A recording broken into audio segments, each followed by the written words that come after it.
قریب پانی رہتے ہوئے دور چلے جانا تو اب اس کا کیا حکم ہے؟ چنانچہ اگر دوران نماز حدث لاحق ہوا اور قریب میں وضو خانہ موجود ہے، وضو کا پانی موجود ہے،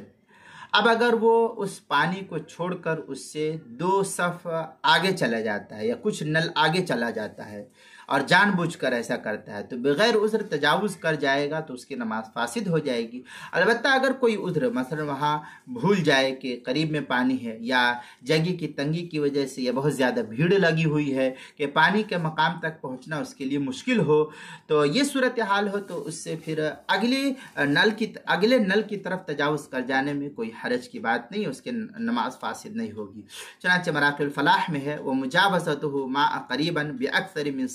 صَفَّيْنِ لِغَيْرِهِ عَامِدًا، اس طریقے کی عبارت ہے مراقی الفلاح صفحہ 182، کتاب المسائل پہلی جلد صفحہ 397 پر بھی اس کو نقل کیا گیا ہے۔